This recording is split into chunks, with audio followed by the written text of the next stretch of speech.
Friday afternoon, Naval Base Coronado, the very first NASCAR practice session this track has ever seen. And within minutes, Brad Keselowski is locked up, sliding and slamming straight into a concrete wall. Let's not sugarcoat this. This was not a fluke. This was a warning sign for everyone in the field. The spotter sees everything. And today we're talking about NASCAR's chaotic, unpredictable, completely unprecedented debut at Naval Base Coronado. 18. 20 wentang. And why Brad Keselowski became the first. Cautionary tale of the weekend. Stay with me because this is where it gets interesting. Let's start with where we are. NASCAR has never raced on an active United States military base before, ever. In the history of the sport this weekend, that changes. The Cup Series is racing the Qualcomm Circuit, a brand new 4-mile 16-turn street course built entirely within Naval Base Coronado in San Diego, California. It mixes city streets, tarmac sections, and even old trolley tracks. Tight, blind.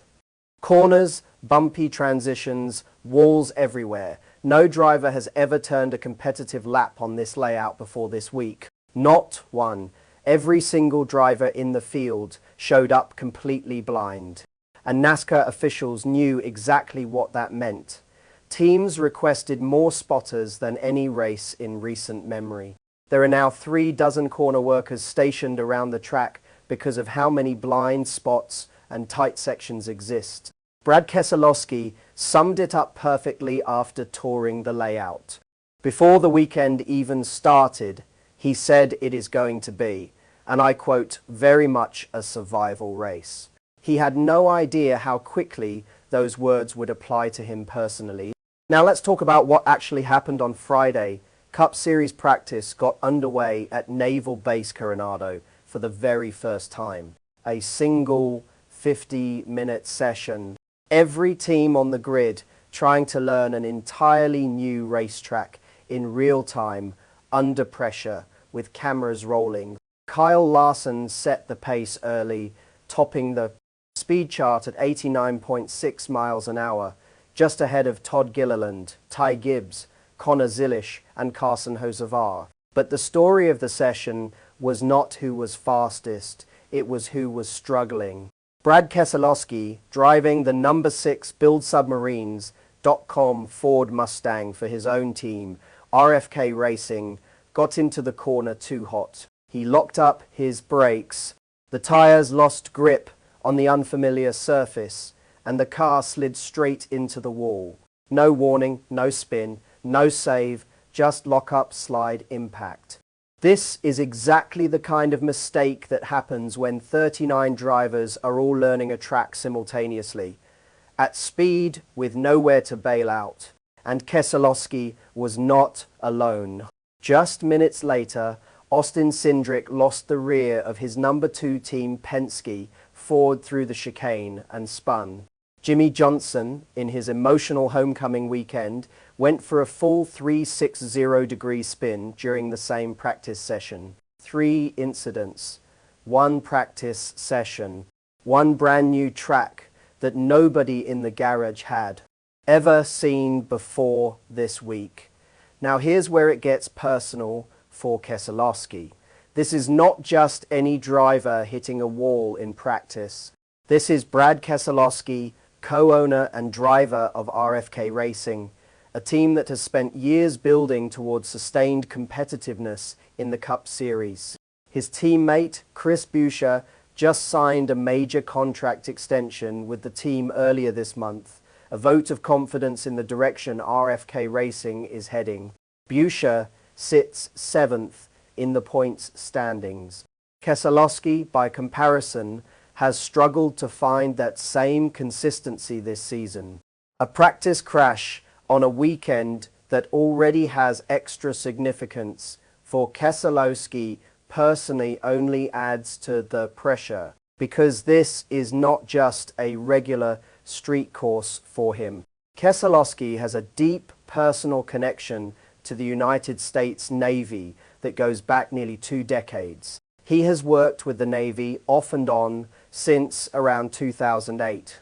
That year he toured the island and went underway on the USS Asheville, a nuclear submarine. This week he toured the USS Greenville submarine ahead of the San Diego race weekend, continuing that same relationship. His car carries BuildSubmarines.com as a sponsor.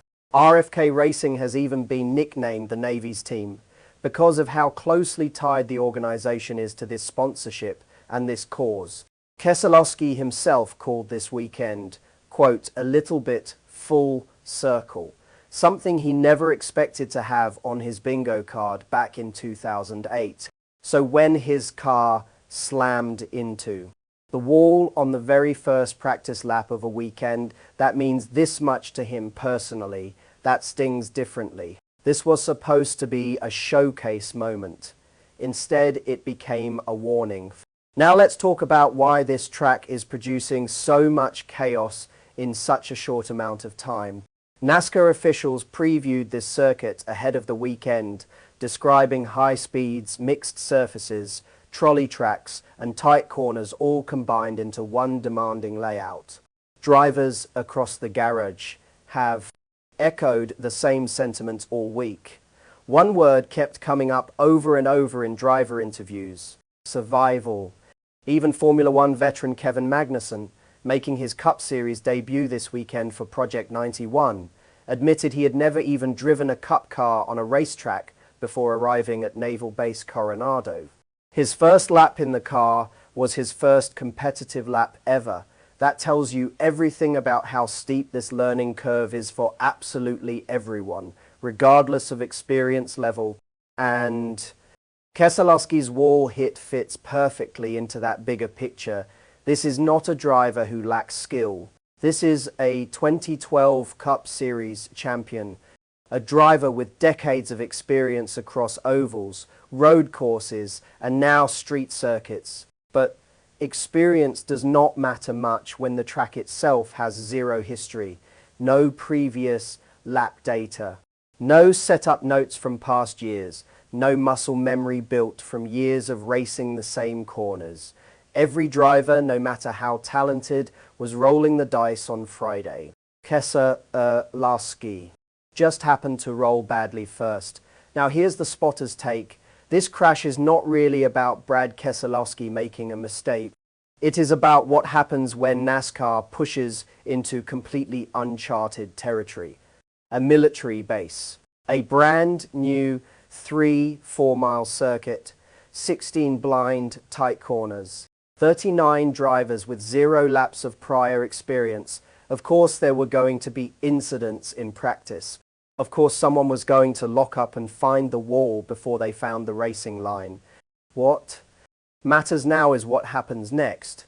Does Keselowski's team have enough time to repair the damage and find speed before qualifying? Does this incident rattle his confidence heading into a track that already demands absolute precision? Or does he shake it off, the way a former champion is supposed to, and come back stronger for race day? Because here's the thing about Naval Base Coronado. This is not just one race. This is the first race. The first impression NASCAR makes on a venue, an audience, and a sport that has never seen anything like it. Every wall hit, every spin, every mistake this weekend becomes part of the origin story of this track. And Brad Keselowski, with all his history with the Navy, with all the personal weight this weekend carries for him, is now part of that story for reasons he never wanted. Tell me what you think in the comments below. Was this just an unavoidable rookie mistake on a brand new track? Or does this say something deeper about where Keselowski's season is headed? If you're loving this San Diego coverage, make sure you're subscribed, because this story is just getting started. Qualifying, the race itself, and whatever chaos comes next. The spotter will be covering all of it. Hit the like button, subscribe, and turn on that notification bell, because the spotter sees everything. And this weekend, at Naval Base Coronado is far from over.